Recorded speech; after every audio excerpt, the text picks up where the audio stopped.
everybody. Welcome to Wisdom from North. I'm Jannica, and welcome to this live stream. I haven't done this much before, but Jared here just convinced me that we should try this out. And I always like to stretch myself a little bit. And I'm here with wonderful Jared Bull, who I've interviewed before. He has an amazing story that we're going to speak about today. He is a professional speaker. He is a transformational coach, and he was deployed in Afghanistan in 2010 and 2011, where he survived 2 heavy combats. And after this, he had an intense spiritual awakening that we're going to speak about today. And we're also going to speak about how we can live our best lives and find our soul's calling.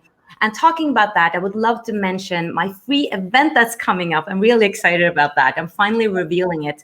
I'm having a free event coming up in October called Awakening to Your Soul's Purpose, where we're going to create momentum together, be a lot of people together, and really dive into our soul and step up, show up for our soul, and explore and discover our soul's purpose. So it's totally free, and the link is below. And now over to you, Jared. Welcome. How are you?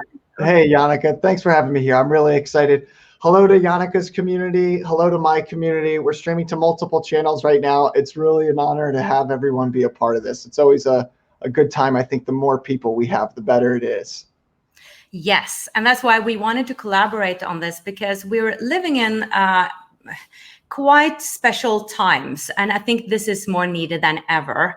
And we'll get into that. But for my audience and everybody following Wisdom from North, they might not know you. So can you share a little bit about your spiritual awakening? And from what I understand, this kind of we're connected to you being in Afghanistan. And I just want to hear a little bit about that, because I saw a couple of interviews with you where you explained that the military were grounding you, all right. Like we talked about, or we have spoken about the importance of grounding, but they were actually programming you, and it was pretty destructive, which led to sort of your spiritual awakening, and something also that happened, a story that I think you're going to share. So can you dive into it? Definitely. Yeah. So this is really how my journey started. I joined the Marine Corps when I was 18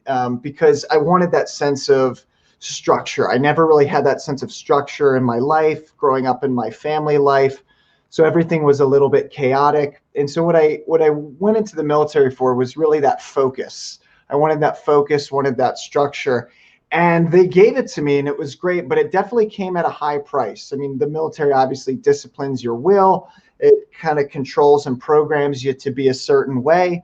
And that's wonderful in some sense if you come from a chaotic background, but also in another sense, it's actually, in the long run, it can be destructive, because it kind of turns you into an automaton, and you start relating to the world not from a place of authentic expression, but from a place of, I need to control it, I need to structure it, and I need to put my willpower on it, which that can generate emotions of anxiety around control, fear around when things aren't in your control. So it's great in a sense if you come from a chaotic background and don't have that valuable natural human development and growth that every child craves, but it's bad in the sense that you do lose a part of yourself in that.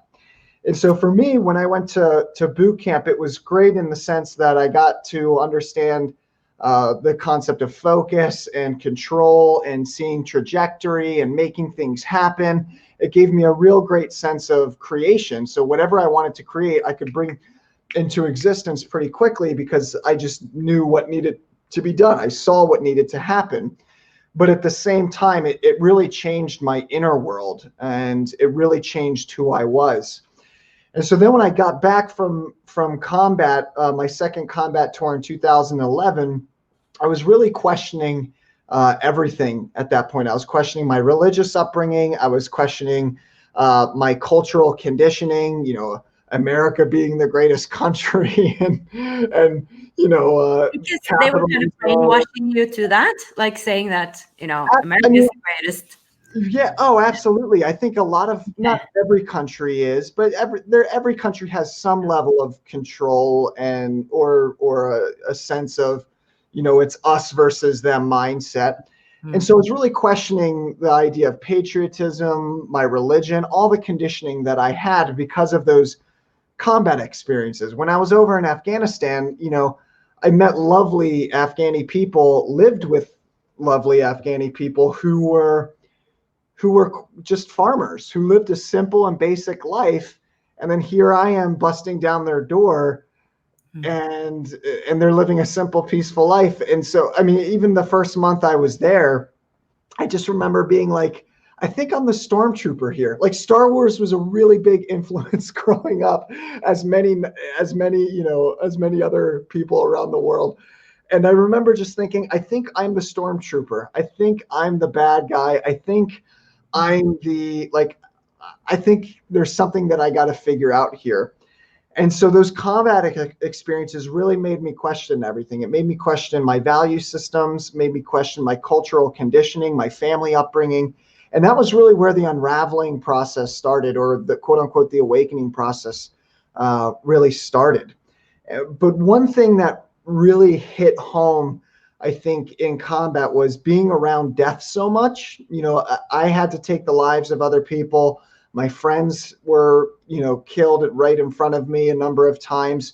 And so the veil between life and death really thinned for me in that experience. The first time I remember, I was 19 years old. The first time I witnessed someone dying, they died right next to me. It was right away. They got shot in the head, and their consciousness left the body like right away. It was no struggle for life. It was just, they got shot, and then boom, they went down right away. It was quick, and it was clean.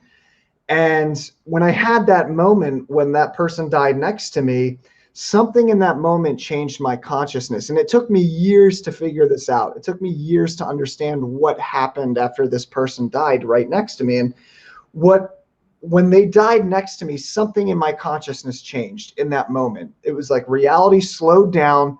There was an expansiveness within my own consciousness that happened. And it wasn't until years later, after I read lots of books and interviewed individuals, that I realized when that person died, consciousness expanded off their body. And because I was right next to them, my consciousness expanded as well, too. So I had this awakening. I don't like using the word enlightenment because I don't think it's a real concept. I think we're always enlightening and falling asleep, and re-enlightening and falling asleep. But I had this awakening, or this expanding consciousness experience, because I was right next to this person whose consciousness had just focused off the body. I mean, that they died. Consciousness no longer was using that body to express itself. And so that experience woke me up to something bigger. And that was really the start. That was the trigger to my awakening, was that. And then I had a number of experiences after that. Wow. Thank you for sharing that. I was thinking, I mean, that must have been sort of a grace for you, though, because not everybody is experiencing this expanded consciousness after seeing someone dies. I saw my grandfather died, or my grandmother. But do you think that was kind of a gift from spirit giving you this? The way that I think it could definitely be seen as a gift. I'm not really, I don't think about it too much. I just know that it was a spark for my awakening. I mean, it definitely could be viewed as a grace point or a gift from life. Absolutely. I don't really have a way of relating to it anymore. It's very objective. It's very just my friend died next to me, and I've done all the emotional healing work around that, obviously. And it was just this moment where my consciousness expanded, and I got to see beyond. I got to see something bigger than myself, and that really sparked my awakening. And even my own relationship to the awakening process itself has changed. Now I don't really, some people can call it grace. I don't have A concept. a concept of it. It's just, okay, this is how I exist now and I'm here. And I don't really think about it or relate to it from the mind level, if that makes sense. Yeah, and then I know that you just dived into all kinds of spiritual books. You read a lot of spiritual books and Oh yeah. kundalini energy, and you had a kundalini awakening as well, after what I understand. Can you share a little bit about what that is for those who are new to that? Sure, absolutely. So first off, I think Kundalini is just the creative energy of life. It's the energy that powers everything. It powers our thoughts. It powers our emotions. It powers physicality. It's the life force on which it's the grounding or the soil in which everything physical shows up on. That's how I see the Kundalini energy. And based off of our experiences or our conditioning, we have access to that energy or not to a certain degree. Everyone has access to Kundalini in the sense that that's what's created them. Their thoughts, their emotions, their thinking, their life. That's the ground and the soil of their entire life is Kundalini energy. But some of us are more untapped and more connected to that than others, based off of our conditioning, based off of our mental and our emotional conditioning. So for me, when I had that awakening, the Kundalini awakening, it really started connecting me back to life beyond my trauma, beyond my conditioning, and just seeing life for what it is just a physical play playing out. And that's it. Like I'm running one of my group programs right now, Awakening to Life. And one of the questions that I ask them, I say, if you were able to see life without any emotion and without any thoughts, how would you be able to experience it?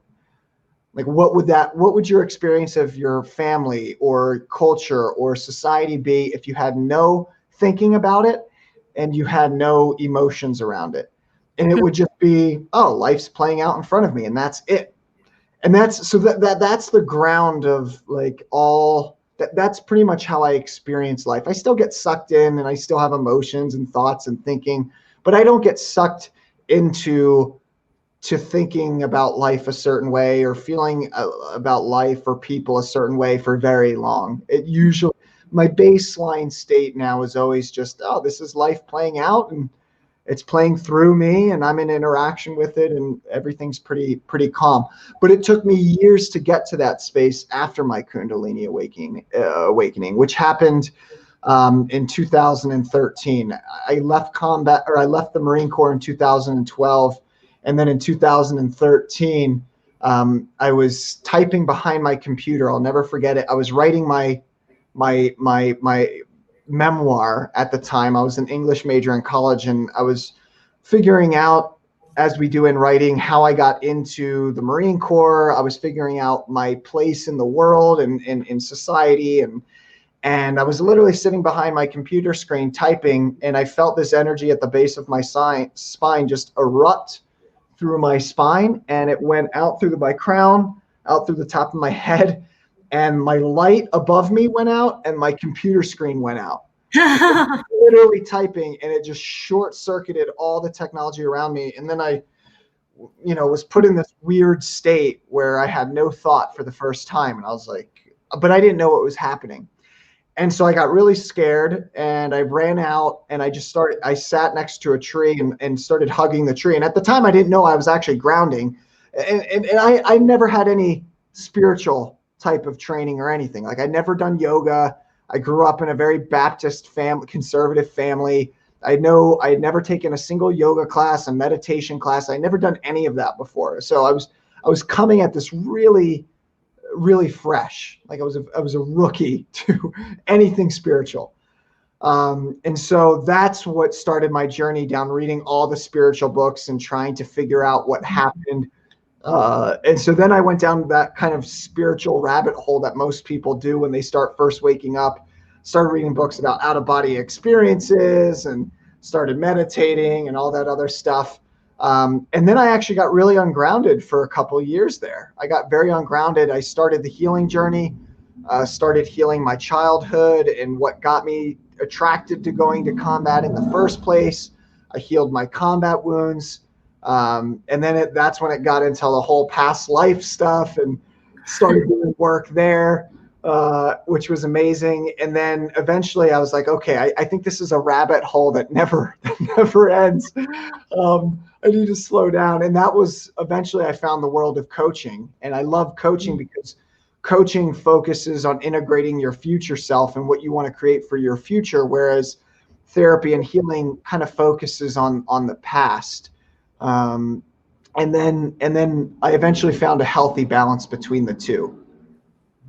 Great. I'm just looking at some comments here. It's lovely having you here, everybody. Jared is more used to this than me, so I'm like, oh, there's so many comments here. It's really lovely having you here. And I'll see if we can, if you have any questions, I'll see if we can actually address some of the questions you may have, if I can manage to see them. I think it's really important what you're saying, because I think some people are having this grace, like that's how I interpret it. I've interviewed 400 teachers, and I'm very often interested in how they started on this journey. So some have this sudden awakening, like something just happens, and others are like practicing, and then they have some sort of an experience.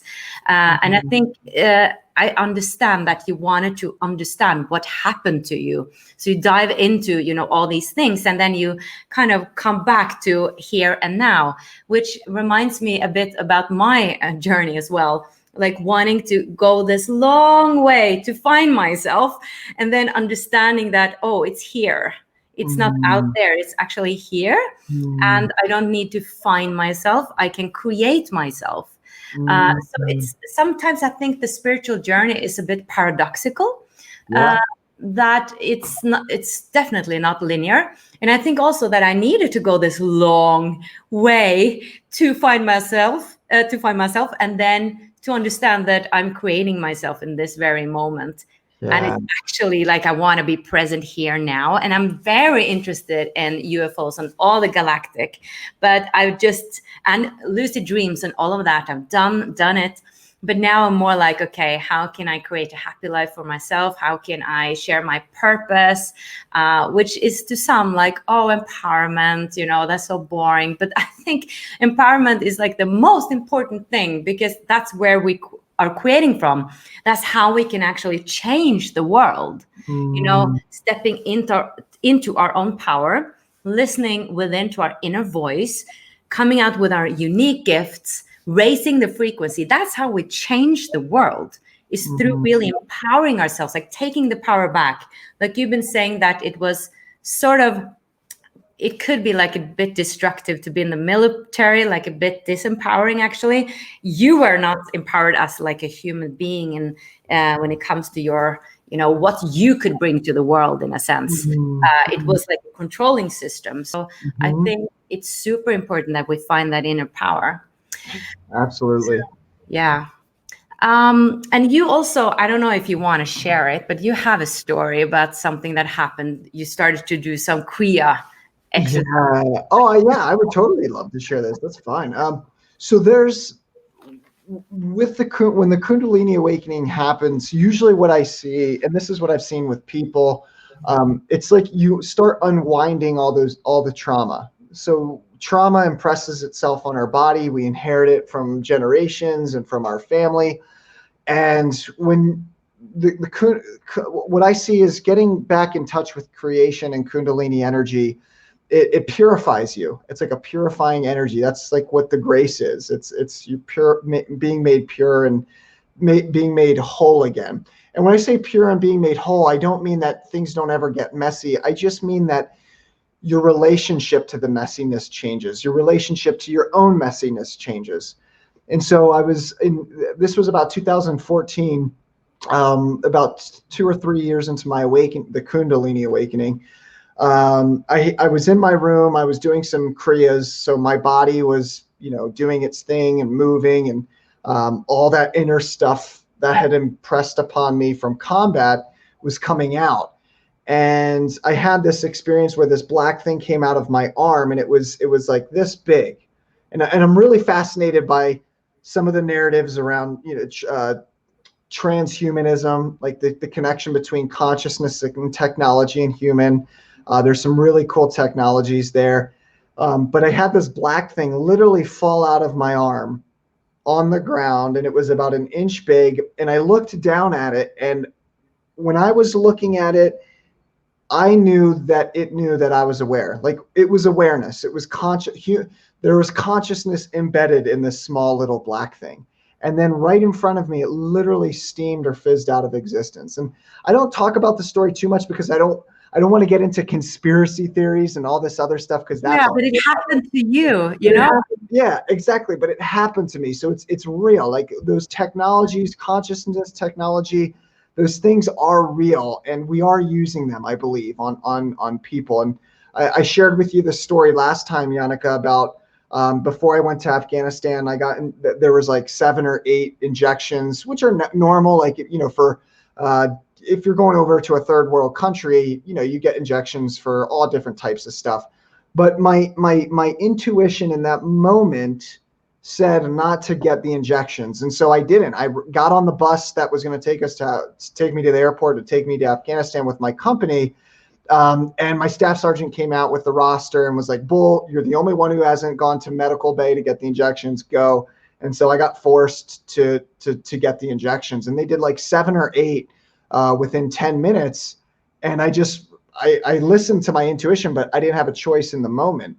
And so I did a lot of research in the military, post-military, around that. And DARPA, which is the defense agency, they develop technology, defensive technology for the United States. They are doing work and research on lowering empathy within soldiers and all that stuff. And so that technology is real. The technology is real. I had to learn how to connect with my emotions again after those experiences, and how to be human again. And I think whatever came out of my body, if I had to put in, I don't like talking about this too much, but if I had to put in a guess to it, it was some sort of technology, consciousness technology that makes you think and feel a certain way to a certain threshold. Because I had a really hard time accessing my emotions until that thing left my arm. And then after that left my body, I could feel more, I could express more, and it changed all my relationships and how my relationships showed up. And then after that, I had someone break into my apartment within 24 hours of that coming out of my arm. And I knew right away that they were doing BDA, which is a battle damage assessment. We're trained like this in the military. Anytime that you have something get compromised, you have to go back to the site where that compromise happened and clear all evidence away. And that was definitely what they did with my apartment, because my apartment, nothing was taken. So that was a very interesting space. So that confirmed to me that yes, there is a deep state. Yes, there's a lot more going on behind the scenes than we realize. But at the same time, the reason why I don't like talking about this too much is because if you focus on that, you're not focusing on your own empowerment in creating your life. I'm really interested in getting people to an empowered space where they're creating life on their terms, where they're developed emotionally, where they're developed financially, where they developed, intellectually, sexually, relationally, where they have all those skills to be able to create life on their terms. That's what excites me now. So I don't talk about the deep state stuff too much, because I found that when you're focused on the world out there and what's wrong with the world, that's not empowering. You're not empowering yourself. So I think it's a cool, fun narrative to talk about. And yes, I do believe it's real, but I encourage people to not get fixated on that, because it can be a black hole that you get, talking about reptilians and the deep state and all this stuff. I think, I do believe that that's out there, and I've seen some of these things firsthand. But the more you focus on that, the less you're focused on creating life on your terms. And so I really want to bring, what I do in transformational coaching, what I love to do is to get people to see where it is that they haven't developed yet and what it is that they're trying to develop. And then getting them to a space where they trust themselves to be able to create wealth for themselves, or they trust themselves to be able to create relationship the way that we want to. We have that power within us. That's our birthright. That's our natural state. Our natural state is to be wealthy. Our natural state is to have healthy emotional relationship. Our natural state is to, when we're following our natural developmental lines, we can't not have a good life. It's just sometimes we don't have the resources, the right mentors, and the right coaches to bring us into that space and help us along that journey. So I love talking about the consciousness stuff, consciousness technology, the deep state, conspiracy theories. I think that's really cool, but I don't spend too much time there because I think it takes away from our own divine empowerment in our natural way of development. I really agree with you there. And I'm very grateful that you did want to share it a little bit, because I've also been very hesitant with bringing that kind of content and material on my channel at all, and been unsure about it myself. But I've come to the same place as you. And at the same time, I feel it's important to know that is going on, that we're not being naive saying it's not going on.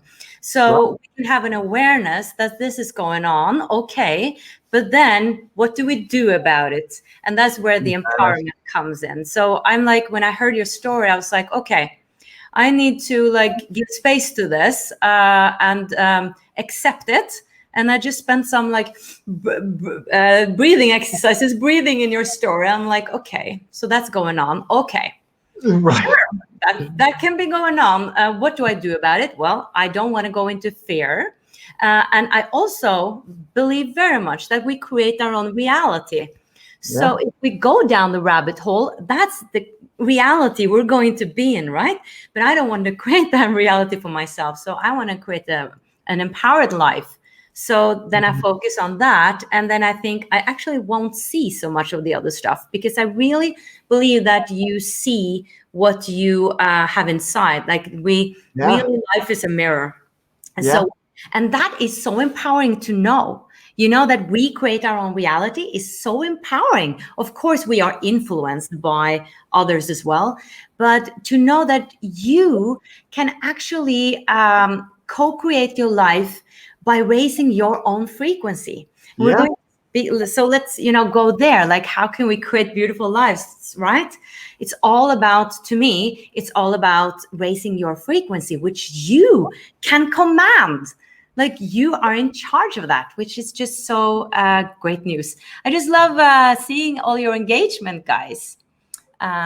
Beautiful comments. Yeah. So do you have any comments? Well, first off, I just want to say to my community and to your community, guys, if you have any questions, thoughts, or comments, please feel free to share them there. And Janneke and I will definitely go into those.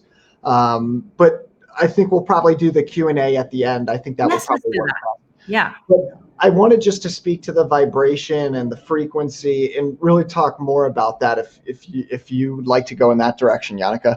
Yes. Awesome. So this is what really excites me is, yes, we do create our reality in the sense that I think Tesla, he was the one who said that if you want to understand reality, look at vibration and frequency, or like that's the basis of all existence. And that's really in line with the yogic tradition. Yoga, a real yoga, not yoga, I'm just going to move my body this way and feel better. That's wonderful. I love that. But real yoga, the word yoga actually means union, and it means recognizing your connection to the whole. So recognizing how what I call as myself, my individuality, how it's actually a product of the relationship to the collective or the relationship to the whole. Ken Wilber, who's a really awesome philosopher and therapist who's written a lot of books on this, he calls it like a Holland. Like a human being is a Holland, or a small piece of the whole of cosmos. And so our individual identity is made up of our relationship to the collective. In yoga, what that is it's an understanding and a recognition of that fact of how our individuality is connected to the greater whole. And that's really where I want to start. So when it comes to vibration and frequency, that's really how we create everything energetically. So in the yogic tradition, we have what's called the pranamaya kosha, which in Sanskrit means energy body. And we don't just have our physical body, which is the manamaya kosha. We don't have just our mental body. We also have our emotional body. We have our energy body, the pranic body. And then we also have what's called the anandamaya kosha, which is the bliss body. It's the highest body. And eventually, if you're just always blissed out on the time, you can have an experience where you even drop physical existence altogether, which is called mahasamadhi. You consciously die. You drop physical body. You raise your energies, your life energies, to a point where you no longer your physical body actually can't contain the level of energy and vibration that it's at. So all that being said, really the foundation of our existence, then, it is vibrational. It is frequency. And that corresponds, at least in my experience and understanding, to the chakras. We have the different chakras, the throat chakra, the Vishuddha chakra, I think, is the throat, the third eye, then the crown. And we also have, chakras above and below those ones. And those are all vibrating at a certain frequency, at a certain hertz. When we talk about frequency, we're really talking about hertz, which is a cycle. So a cycle of energy. And if the higher the vibration, then the quicker the pulsation, which means there's more life there. There's more life energy flowing through that chakra. And so really, that's all it comes down to, is in creation, is maintaining the vibration of your chakras at a certain pitch or at a certain frequency. And then that goes out into the world and connects with other people who are at that same vibrational frequency. And then that's how life really works. Like, that is the underlying fabric of life. If my heart is vibrating at a certain frequency and pitch, and that energy from my heart is going out into the world through my YouTube channel and through my phone calls and through my interviews, then people are going to tap into that energy, and eventually we'll meet in the physical. But it starts with that energetic vibrational connection.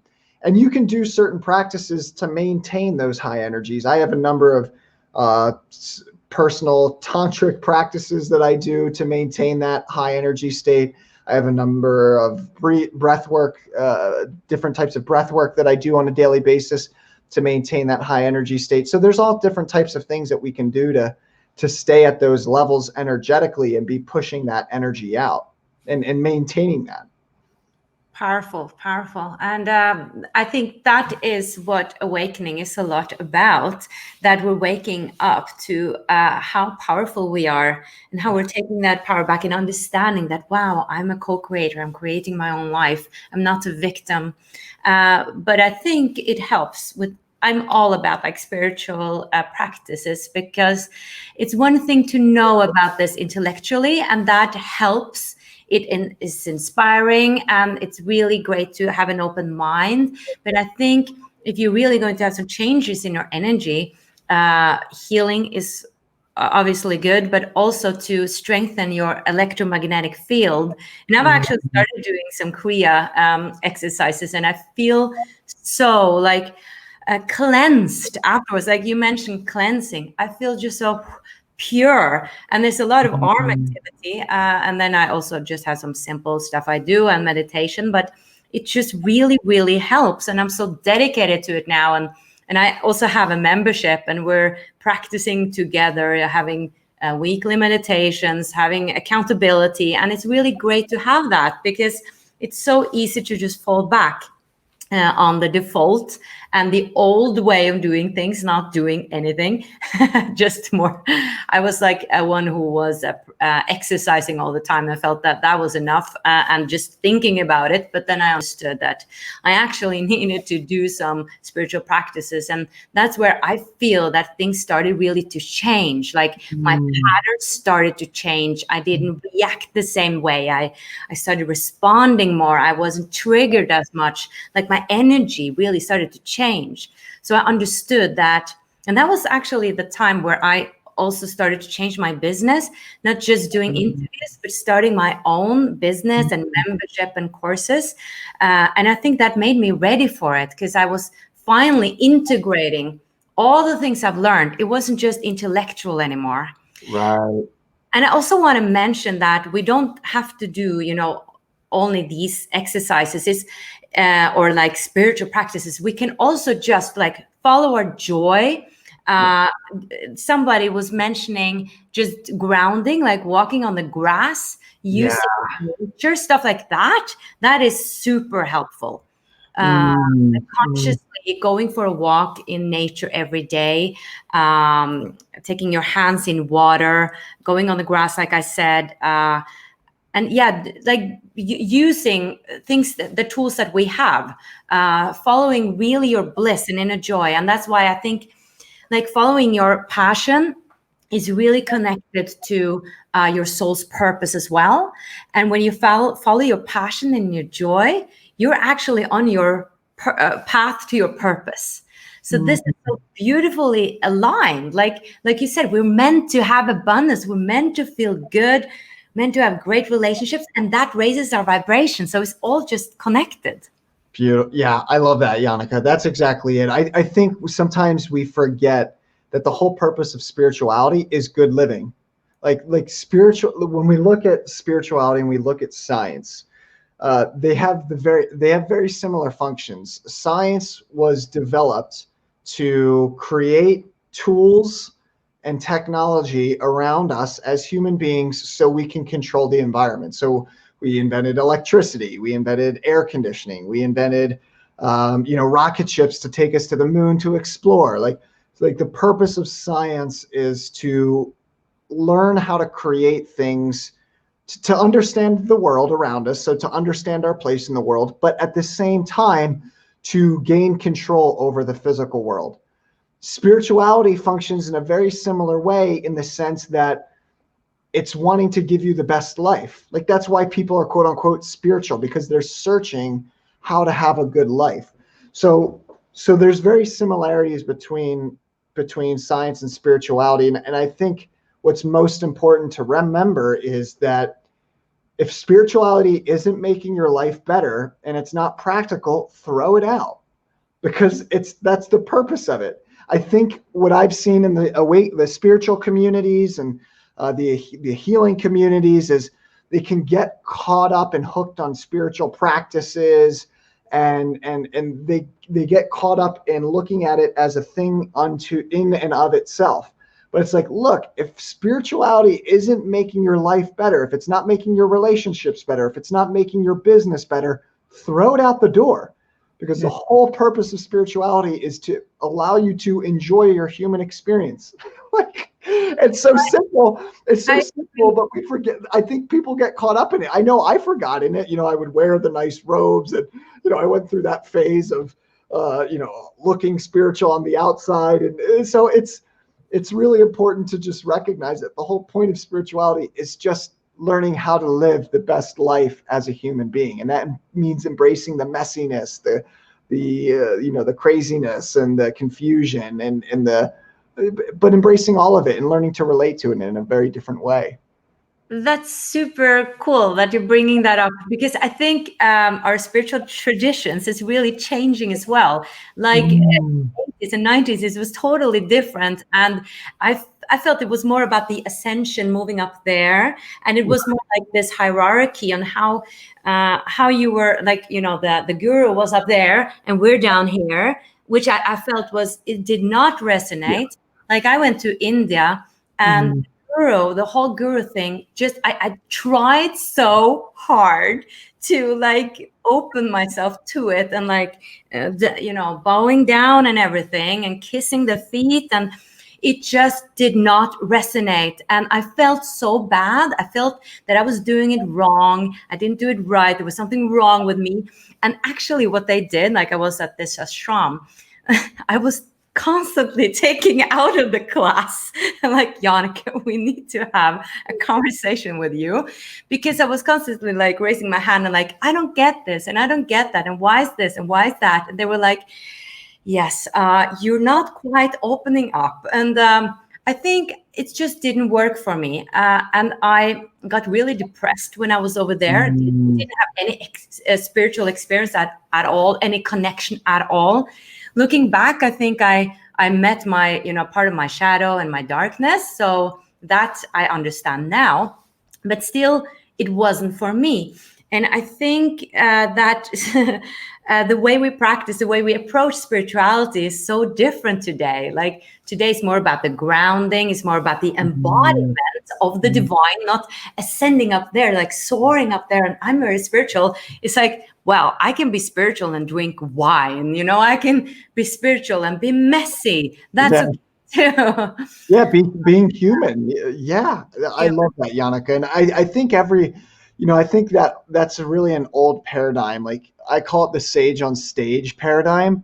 Like, I'm up here, I know everything. I'm at a higher level of consciousness, and you guys are still down there. And it's like that's totally dying now. It's totally dying, and it's dying because one, I think we have so much information going out freely available to everyone, so people are starting to think for themselves, which is lovely. And two, it just I know, like most people, there's this distinction between being the connection and then being in connection. And so anything with that sage on stage guru, and I see this all the time, millennial gurus, and I see them on YouTube, and I went through this space for a little bit until I got snapped out of it. But they look at, like, people start projecting everything onto the guru, and then the guru is like, yes, it's me, like I'm it. But it's the space and the connection that the guru is occupying that people are falling in love with. They're falling in love with that connection that the guru has. And where most gurus go wrong is sometimes unknowingly, and I think some knowingly, they get this projection from people, and it feels really good. It's like, wow, people love me.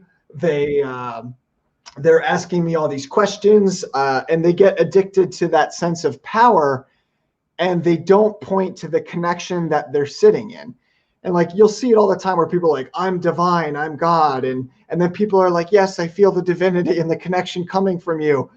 But what they're not realizing, what the guru in that moment isn't realizing, is it's everyone's divine. It's just some people are more in tune with that connection, and people are coming to you because they feel that you're in that connection. And so what happens is the guru points to themselves as opposed to the connection that they're in, or the space that they're embodying. So I think it's really valuable to draw that distinction, and really great coaches and great mentors, they'll do that. They'll see when someone is projecting onto them their own power, and they'll be able to say, hey, like, it's not me, it's just the energy and the connection that I'm embodying. You have that same power, you have that same energy within you, you just haven't seen it for yourself. And I'm going to point you back into yourself, and I'm going to hold space and facilitate for you to find that space within you. Mm-hmm. And like, that's the difference between the old sage on stage guru and the coach or the mentor who knows the difference of that. There's a couple of people in my network who I know who are caught up in the guru role, and I don't think they know that they're caught up in that guru role. And I just don't think they had the right mentors. I didn't feel that was very empowering for me when I was going. I definitely explored it, and I'm glad I did. But I landed on that was not for me. And today I've interviewed like really great spiritual teachers that are very well known. They're not considered gurus, which I like, but that is because also they are so like human, like they're so humble and that resonates more with me. And I think we should never put anybody on pedestals. I think we should see ourselves as equals. But I know that there are different opinions about this, but I mean, of course, I mean, if I meet a beautiful, really awakened person, I would respect him and I would learn from him, but I wouldn't put him there and me there, because I know that we're just as valuable. And I have This has really helped me. I have my unique experience. He Mhm. has his unique experience. No experience is more valuable than the others. It's just different experiences from where we are. We're all Mhm. different, and we're different expressions, I believe, of God. So it's just equal. It's just different, but just as important. And I also wanted to say, you talked about, like, if spirituality does not work for you, throw it out. I agree. Like, if you're doing some exercises and they're not working, and everybody else is saying, oh, you have to do it. You have to do it. It works. Try it out. For like one of my masterclass teachers, Sita PK, former Katie Bray, she's saying, try it out for 90 days. And that's what I'm actually doing. I'm trying out different exercises for 90 days. If you don't feel anything, just try something else, because there's a gazillion different spiritual exercises we can do. There's so Mm. many tools out there. Yeah. Mm. So just try it out and then see if it works. If it doesn't, then try something else. I love that, Yannicka. Yeah, yeah, that's exactly it. You don't have to do it one person's way. Like, Yeah. really, what effect are you going for? Like, what experience are you trying to have? And is the technique or the tool giving you what it is that you want, or is it not? And if it's not, move on. And if it is, cool, great. That's it until it works. Should we do some questions now? Jared? Absolutely. Yeah. I would love that. Can you see all the questions there on the right, Yannicka? Yes, I'll scroll back here and let's see. Wonderful. A lot of hellos and highs. Um, da-da-da. The Sylvia is saying, the experience you had next to the dying person, that's how I felt when I gave birth to my son. Yeah, Wow. yeah, it's really cool. I think that because birth is a really interesting space. I've had a couple clients who were doulas, so they would, usher in a new child into the world. They would be there in the birthing process. They weren't just nurses; they were doulas. And whenever I've coached two of them now, they would share with me certain experiences where they, that because birth is this amazing process where a baby, a soul is coming into physical existence, and so weird, really cool stuff happens at that intersection. And yeah, I think the veil is very thin between what we call as life and death in the birth experience. Absolutely. That's definitely been my experiences from connecting with birth doulas. Let's see. A lot of lovely comments.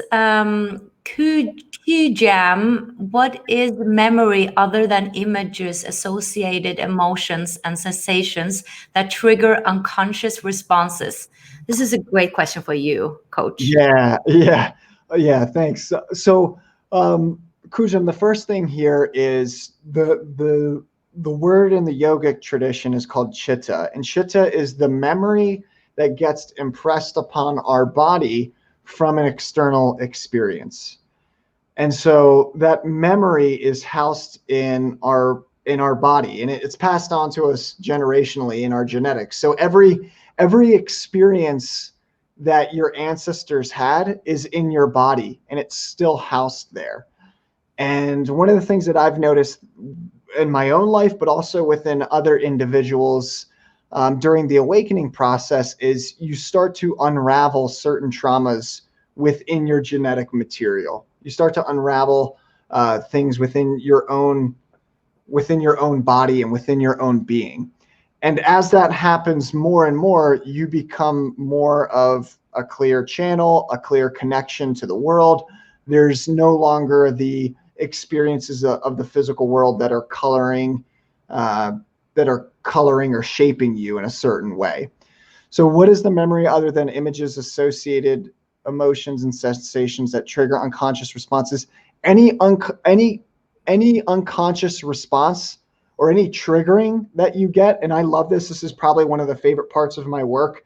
I have the opportunity as a coach to get to consciously trigger people, but also to use challenging when I need to challenge, and use compassion when I need to be compassionate. When people do sessions with me, there's a lot of love and compassion, but there's also a lot of challenging as well. And I asked for permission. I was just in a connection the other day with a woman, and she was going through something, And I could see where she had some, some walls up in that area. And so I pushed. I said, "Are you okay with me pushing here a little bit?" And then she was like, "Yeah, that's okay." And then I was like, "Why do you think that you're better than this person in this space right now? Like, you're clearly perceiving it that way. What's that really about? Because it's destroying the relationship, and I can see it." And then she got triggered. She got a little defensive at first. And then after that defensiveness, that layer came off, then the tears came, and then that memory that made her harden up in that way came to the surface. So any unconscious responses that you have, chances are they're just defense mechanisms from past experiences. Like when you get triggered, all that's pointing to is that you had some experience where you hardened emotionally to defend yourself against the truth, because maybe you didn't have the capacity or the space to take in that truth at that time. And that unconscious defense mechanism is going up again. So if you want to get rid of unconscious responses and triggers, then go to a coach. Therapy is great for integrating past traumas and healings. Coaching is all about challenging and compassionate and being compassionate. It's both. Hey, I'm going to challenge you and call you out, but at the same time, I'm going to be loving and kind and caring, and I'll be able to know when your being needs one or the other. Great. Okay. Salomia, does Kundalini awakening happen just once, or can it be repetitive? And I think that's a question for you. Oh, yeah, great question. So like I said, Kundalini energy is the energy of life. It's the energy of creation. Everything stems from this energy. Your thoughts, your physicality, everything in the physical world of form, this microphone that I'm using, the green screen in the background, all of that is Kundalini energy, in the sense of it comes from Kundalini energy. Think of Kundalini energy as the soil, and then think of everything in the physical as the plants and the trees that grow. And some people are more connected to that soil than others. And so Kundalini awakening, it's always there. It's always, everyone is connected to it to some degree, because if you're in the physical, you're connected to the soil. But some individuals are just more deeply rooted in that soil, and more deeply rooted in that energetic connection. And so that's really what Kundalini awakening is it's waking up to the fact that you're connected to something much deeper than what you see in physicality. And as you grow and develop more and more and get grounded into the truth of who you really are, beyond identity, beyond thought, beyond emotion, beyond all these things that we associate with being human, the more you'll deepen that connection with the divine, with that Kundalini energy. And some gurus or teachers have more of a connection to that, and then people feel that connection, and because they get attracted to that person. But really, it's really just that guru or that teacher is just connected to that energy of life, or that Kundalini energy, more just because they've had their own development and they've done the inner work. Beautiful. All right. Daniela has a question. How to create balance between not focusing on the shadow and knowing when it's necessary in order to transcend it? That's a great question. That is. I love these questions. Yeah, Daniela, I think you're from Jannika's community. Thank you for that's really a lovely question. So how to create balance between not focusing on the shadow and knowing when it's necessary in order to transcend it. Well, first off, I think the first thing is to recognize is we can't transcend our shadow. We were never meant to transcend our shadow. We're meant to fall into it. Any voids or shadows that we have within ourselves, usually those voids and those shadows get created because we didn't have the space or the energy to bring the light of consciousness to them. Like for me, I grew up with a really big void around feeling safe around powerful women. Like I didn't feel safe around powerful women until, God, probably like 2 years ago, just because I didn't have a powerful woman in my life. Like I love my mom and we have a great relationship now. But she was not in her power for most of her life. And so I didn't know what that experience was. And so I had this void within me that I couldn't relate to a powerful woman or connect with a powerful woman in an authentic way because I had never been given that experience. I never had that energy present in my life. And once I did start meeting powerful women and connecting with them and stuff like that, then naturally that void within me dissipated and that shadow within me dissipated because their energy was present. And so when it comes to the shadow and working with the shadow, the best thing that you can do is involve yourself with as many different types of people as possible. Like really, like get connected to powerful men, get connected to powerful women, get connected to types that you've never exposed yourself to, because just doing that, getting more involved with life will open up shadows within yourself that you didn't realize were there. We're never meant to transcend our shadow. We're meant to integrate it and fully go into it. But we can only fully go into it when we have that energy that we're missing. Like that's what's valuable about having a mentor and coach. One of the last mentorships I did was with Michael Neal, and it was crazy. It was a $75,000 mentorship. It was the most money I've ever laid down on a mentorship. But I wanted to do that because he'd been in the transformational world for 4 decades. He was a really deeply grounded human being. And I could see that he was coming from an authentic place. And I knew that he embodied an energy that I still had yet to embody, that I knew I couldn't embody unless his energy was present in my life. And so that's what I did. I paid for it. I paid to have his energy in my life. And as we connected more and more, I became aware of shadows and voids within myself because the light of who he was as an energy and as a being was able to shine lights on places within myself that I just couldn't shine within. There's this belief in the spiritual communities and in the coaching communities where they say that you're 100% divine, so you can do it all by yourself. That's not true. Yes, we're 100% divine. Yes, we're 100% independent. But as human beings, we're also 100% interdependent on each other as well. And so we have to honor both. If we want to become the fullest expression of our divinity in human form, we have to embrace the fact that we're 100% interdependent upon each other as human beings, not codependent, interdependent, but we're also 100% independent within ourselves as divine beings. And it's a paradox, just like most truths. And when we get real with ourselves and honor both connections, that's when we can reach our fullest potential in human form. I love what you're saying there because that one I don't feel as a paradox. I feel it's natural because like the raw material is like channel material from the 80s. They're saying that, yourself and the positive path is to be of service to other selves. And I feel like when I'm collaborating with you right now, like things show up. I feel more alive when I'm with people I love. I feel more alive. Like there's something that happens when we come together with other selves because they are other parts of us. So to me, it makes totally sense that we need to, we need each other. Yeah, absolutely. Beautiful. All right. Great question. Yeah, great question. And Beth is saying, greetings. It's so funny, Annika. I was just thinking this morning about how you don't talk about conspiracy stuff. I completely agree with what you both said just now on that. And that is interesting. I don't believe in coincidences. I only believe in synchronicities. Yeah. So maybe you knew what we were going to speak about today on some level.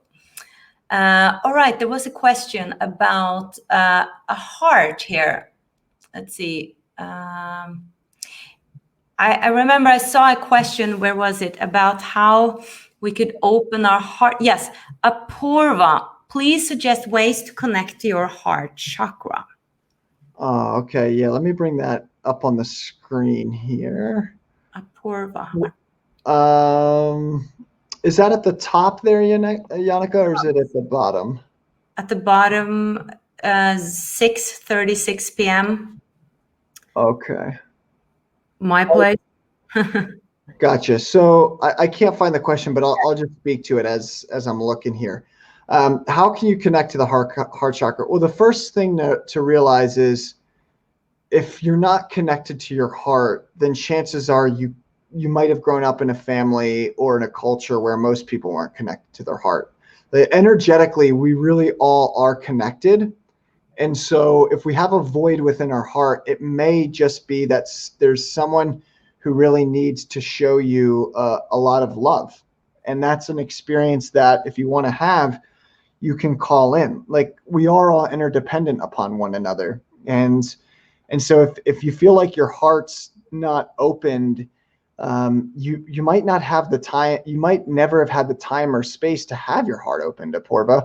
Some individuals, like when we look at morality and we look at how people act and behave, most of human behavior, I would say, comes um, from our situation, whether we like to admit this or not. And I think a lot of people might, people who grow up in poverty or situations where needs aren't being met and resources aren't plentiful, then it becomes a fight.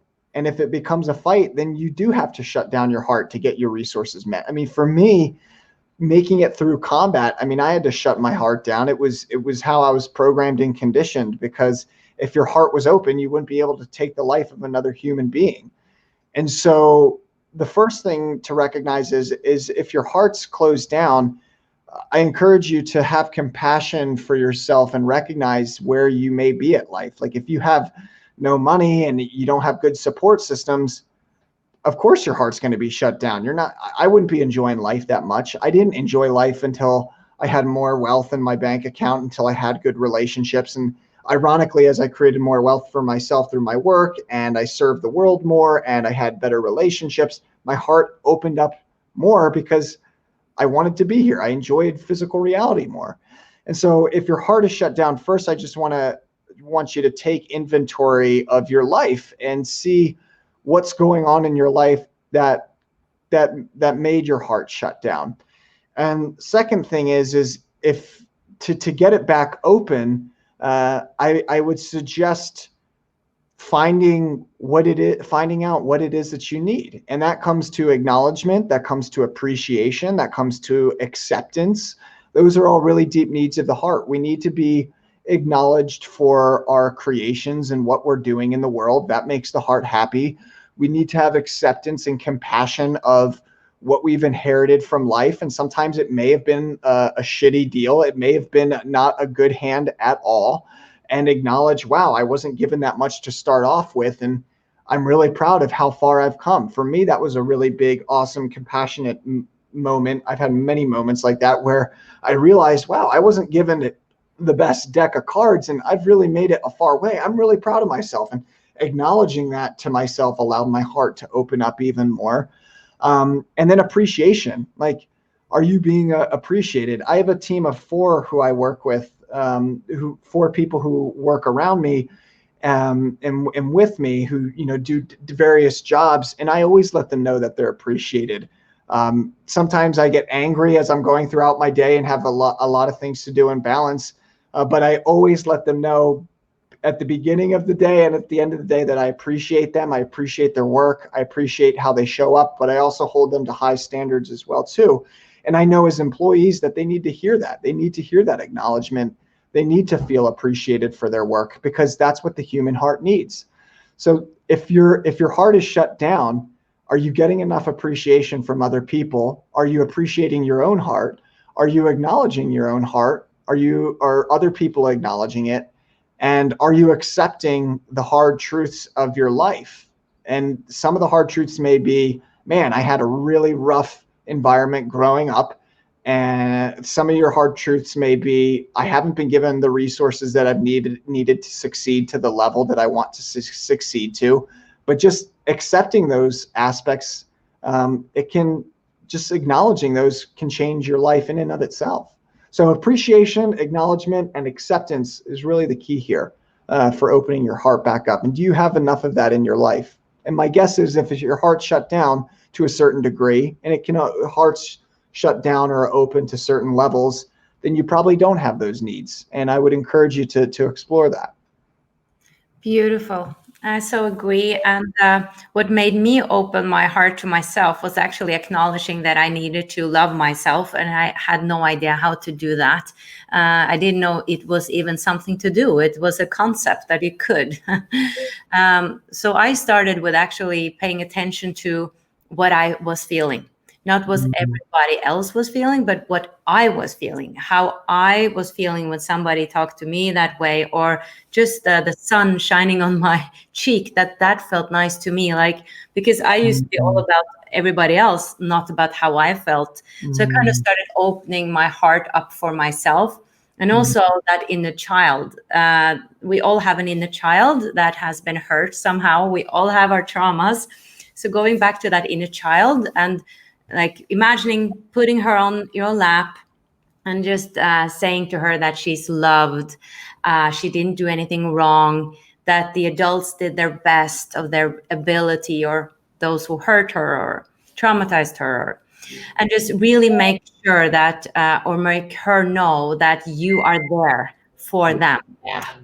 So inner child work is really powerful. And also, I don't know what that sound is. I'm sorry, that's my messages. I have some messages coming in. I apologize. I think it's done now. Okay. I was like, is it ending? And actually, I just want to mention it. I think in 2006 or something, I laid down, I was in this program and I was rehearsed or doing astral travel and lucid dreams. And one of the techniques were to focus on our hearts. Now, I didn't lucid dream from it, but I had a profound spiritual experience. So I was like just laying there, listening to my heartbeats for an hour. And I had an amazing, beautiful spiritual experience. That was like, how do I explain it? I'll share it. So it was like I was shooting out from the heart and became so big, not out of my body, but I just felt my awareness, my consciousness was huge. And then I felt this love towards myself, this unconditional love towards myself, at the same time as I was loved.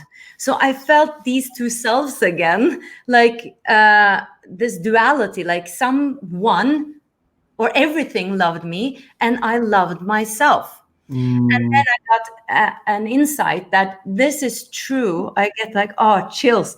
This is true for everyone. This is how grand we all are. And I just wanted to share that because actually meditating on the heart can open your heart, like that's specific. Absolutely. I love that. Yeah. Where focus goes, energy flows, and energy tends to open things up. Right. All right. I think we're going to wrap up soon, everybody. I think I'm just going to see if we have some questions at the end. I'm actually going to another live show right after, so I have to go. But let us answer the question to Salomia. What do you think about concept of getting away from people that are toxic? On the other hand, aren't we supposed to take others as ourselves and treat others with compassion?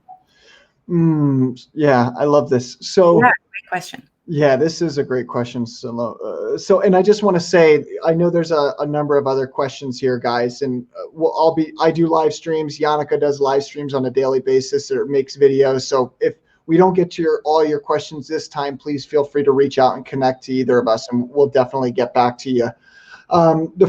So this is really a boundaries question, Salima. If someone's toxicity is taking away from your life, you can still have compassion for where that person's coming from, but draw a boundary. Like I have people who want my time and my energy, and I give my time and energy away, but not at the cost of not honoring my own energy and my own space. And so in terms of someone being toxic towards you, you can be compassionate and loving towards that person, but that doesn't mean allowing their toxic behavior to run and rule your life. And that's not being compassionate and loving towards yourself. And so I think it's really valuable to draw boundaries there. And if someone's really being toxic in your life, you draw boundaries and you communicate that and say, hey, I'm not willing to share. I'm not willing to be that way, or I'm not willing to do that because that's not healthy for me. I wish you the best in your endeavor. And it's really that simple. And that might be scary to do. Whenever I've worked with individuals around boundaries, I find it's because they're worried about losing the relationship, or they have what we call as relational fears. And relational fears are, if I draw a boundary here, then the person might leave the relationship, they might quit, they might not want to see me again. And that's all possible and that's all true. But if someone's willing to leave your life because you're drawing a healthy boundary, they're probably not worth being in your life in the first place. If they're not going to respect your boundaries and who you are, they're probably not worth being in your life in the first place. Like I'm much more of a quality person than a quantity person. And when I was going through a space of learning to draw boundaries, if people weren't respecting me and loving me, or showing up in a healthy way, and they were showing up in a toxic way, and I started drawing boundaries with them and they got upset or triggered, that was case in point evidence that they weren't ready to be in my life anymore. And some of those people came back around and were healthy and loving and kind, and some people never came back. So I just encourage you to just draw boundaries with them and have compassion and love for yourself, and recognize that there's a time and a place to be compassionate for you, and all of life starts with your relationship to yourself. You can still be compassionate, yet draw firm boundaries. I love that. And I also think that they will learn something from you when you're setting your boundaries. They're understanding, it's a feedback for them as well. And sometimes I believe in tough love, in the sense that it's okay saying, this is not okay, here are my boundaries. And then that other person learns from that as well. So just, for instance, just accepting abuse, that is actually depriving the other person from actually learning about their behavior and patterns. So standing in your power is always good for everyone, I believe. Absolutely. All right, everybody. I think we have to wrap up. Thank you so much for being here today. This was really fun. Thank you, Jared, for challenging me to do this. I love it. And I also want to mention that, again, I'm having a free event. I just started talking about it, called Awaken to Your Soul's Purpose. The link is below. Check it out. It's going to be epic and powerful. I've done it twice before. And it's really amazing to see the feedback and how it actually transforms people's lives, that they start a new course in their lives and they get more dedicated to follow their passion, their joy, and their inner voice. And I think when we come together and create that momentum, it's easier to have that transformation. So check it out. The link is below. And I'm having also some of my masterclass teachers that I work with in my membership show up. So it's going to be wonderful. And Jared also have a link that I put below from his masterclass that you can check out, that I believe is free also, right? Yes. Oh, yeah. And you also have a membership. I also have a membership. So check it out, guys. And thank you so much. Do you have some final last words, Jared? Final last words. I'll make an announcement and then I'll do the final last word. Definitely, please, guys, check out the events, check out the free content and the courses that we offer. I think Jannica and I are pretty linked on our value systems and missions. We want to raise the consciousness of other individuals, give you the tools and exercises and the wherewithal to create life on your terms. That's what I think we're both really about. So please, if you have questions that we didn't answer, if you have thoughts, you want to get involved, feel free to reach out and connect, and definitely check out those resources below. The last message I want to give everyone is just, wherever you're at in your life, whatever developmental line, whether you're trying to develop your financial life, whether you're trying to develop your emotional life, your relational life, your intellectual life, where you are is exactly where you need to be. And if you're willing and you're open, life will send you what it needs to send you to be able to create a beautiful life for yourself.